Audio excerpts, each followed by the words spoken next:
Be me 28.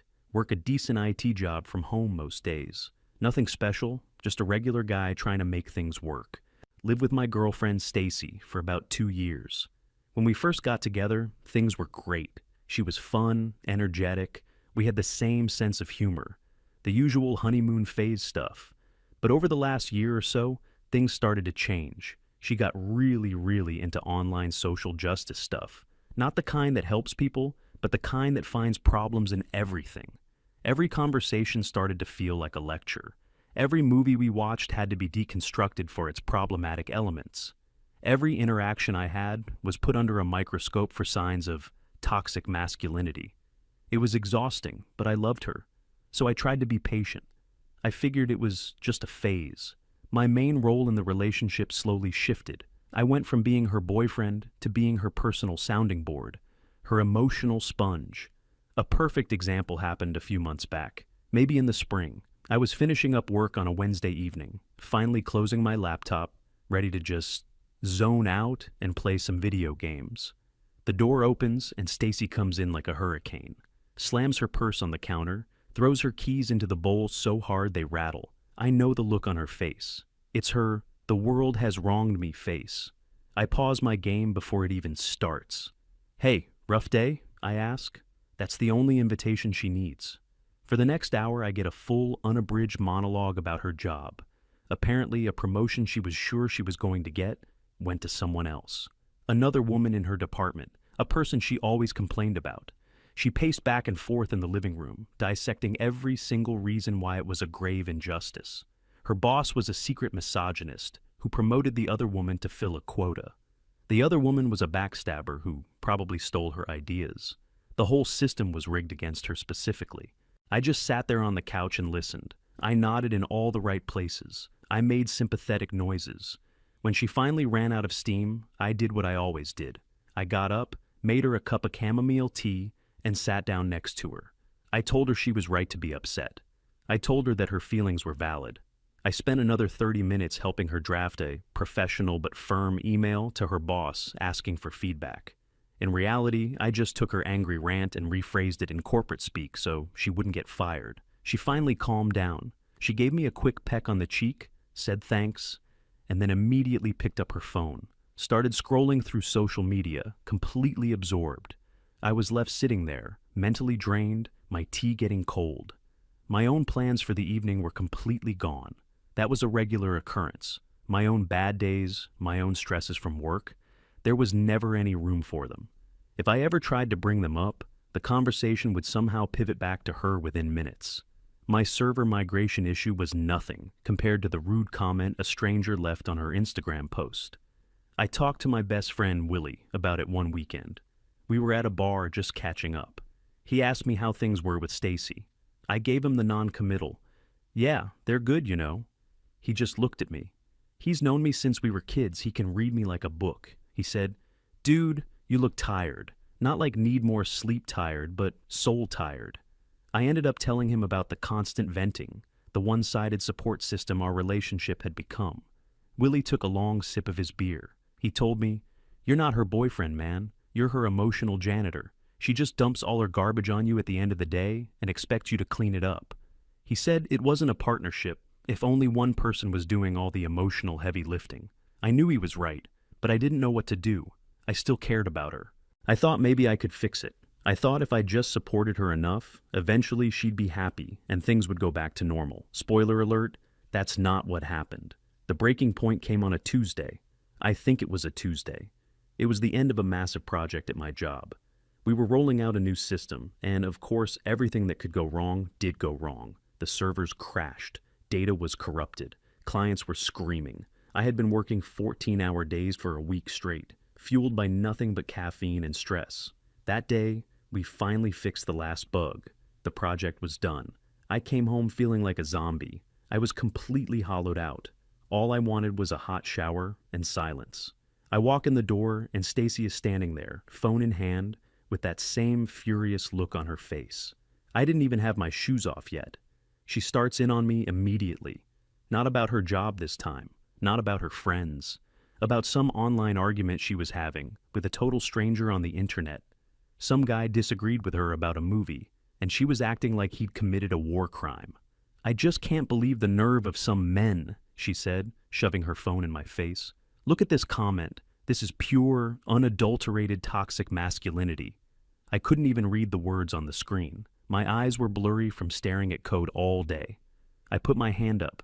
"Stacy," I said, my voice probably sounding as worn out as I felt.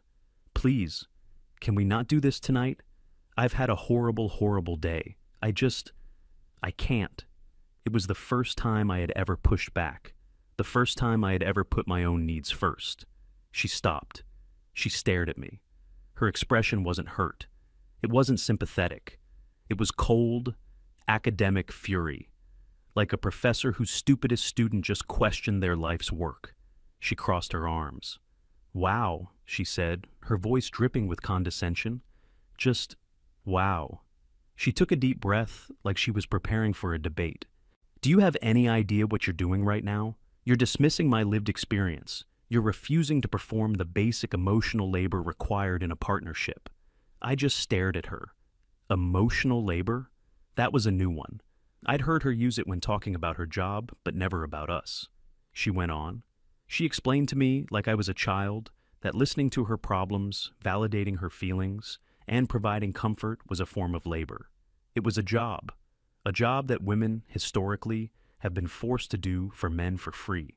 She said that when I refuse to do it, I'm contributing to a patriarchal system that devalues this essential work. She told me I should be grateful that she even feels comfortable enough to assign me this task. Every word she said was like a small, sharp icicle stabbing into my brain. I wasn't her boyfriend, I wasn't her partner, I was an unpaid employee, and I had just tried to clock out early. Something inside me just broke. Not in a loud, dramatic way. It was a quiet, clean snap.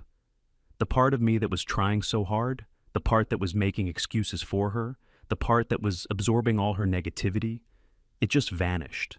A strange calm washed over me.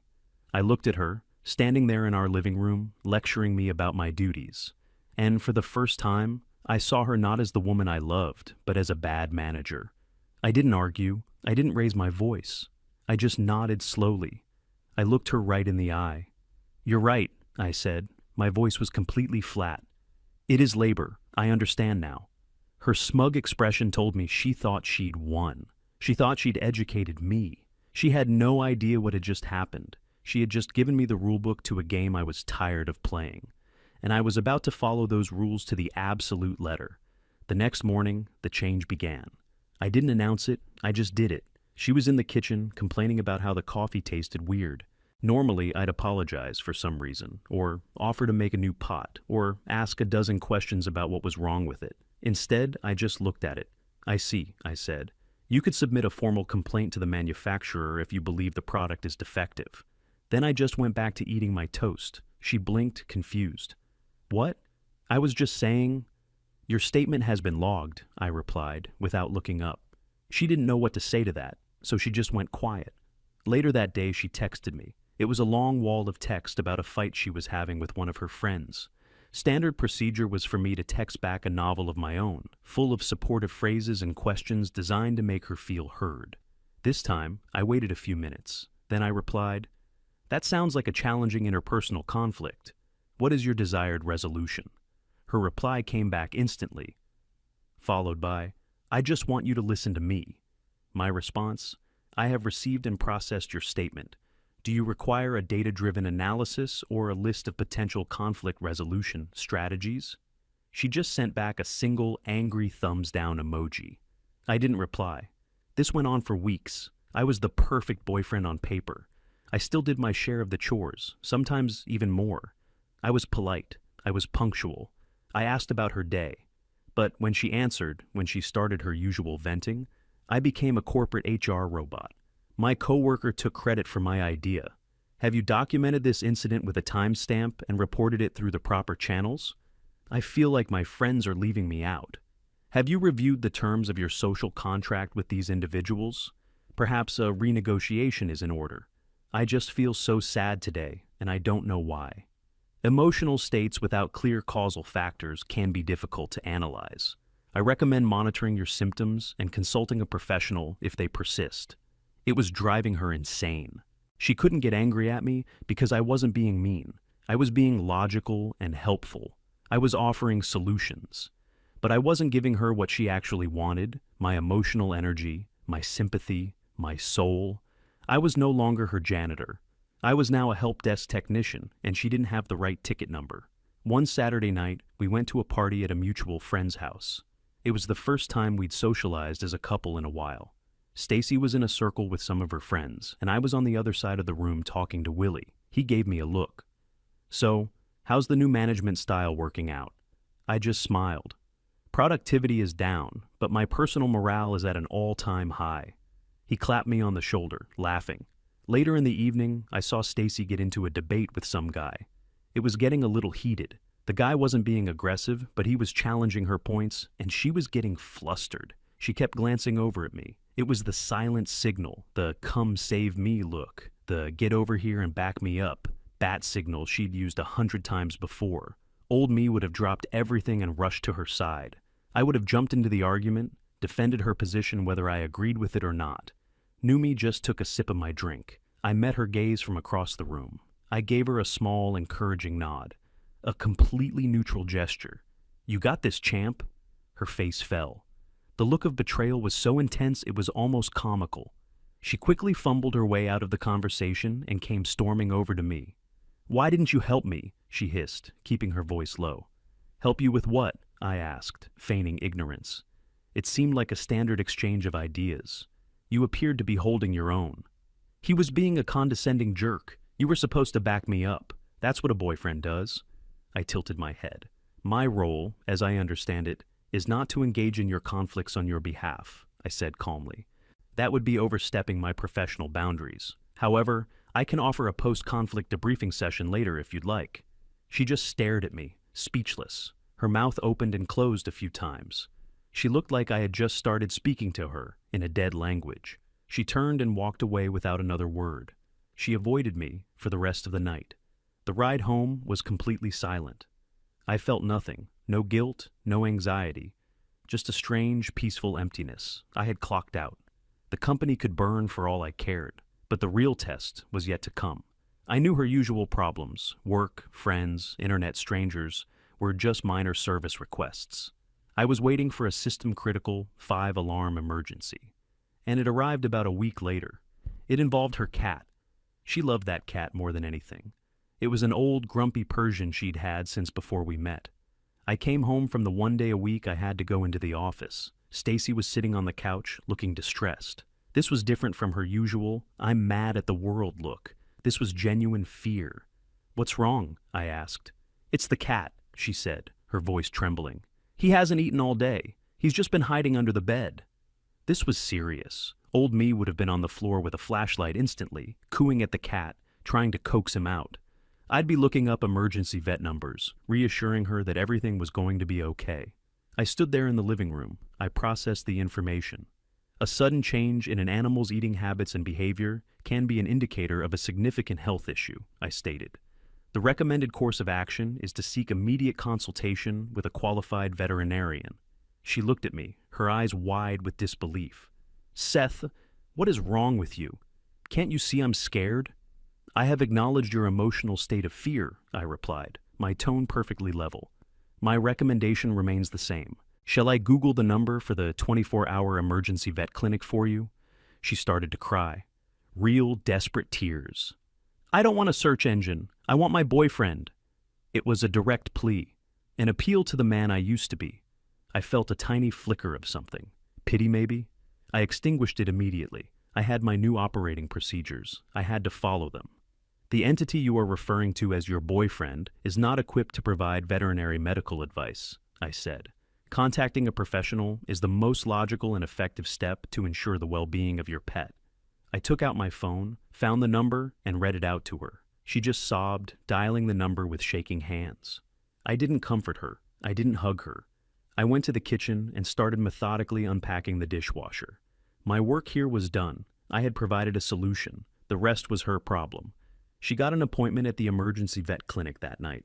I drove her there. I didn't offer. She asked, and I agreed. Transportation was a reasonable logistical request. The car ride was silent, except for her quiet sniffling. I didn't turn on the radio. I just drove. At the clinic, they took the cat to the back for an examination. We were left in the waiting room. It was sterile and quiet, smelled like antiseptic. She was a wreck, pacing, chewing on her nails, staring at the door the vet had disappeared through. She kept looking at me, her eyes pleading for something, a kind word, a squeeze of the hand, anything. I just sat on one of the uncomfortable plastic chairs, scrolling through news articles on my phone. I was present, but I wasn't there. After what felt like an eternity, the vet came out. The news wasn't good. The cat had a severe blockage. He was in critical condition. He needed emergency surgery, and even then, the vet said his chances were only about 50-50. The cost of the surgery was going to be thousands of dollars. Stacy just crumpled. It was like the vet's words were a physical blow. She leaned against the wall and slid down to the floor, burying her face in her hands, her shoulders shaking with huge, gut-wrenching sobs. This was it, the main event, the system-critical failure I had been waiting for. She was completely broken. She looked up at me from the floor, her face a mess of tears and mascara. "Seth," she choked out, "please, I'm begging you. I'm so scared. I can't do this alone. Just tell me it's going to be okay. Please, just hold me." This was the ultimate test of my new policy. This was a direct request for the very thing she had defined as unpaid labor.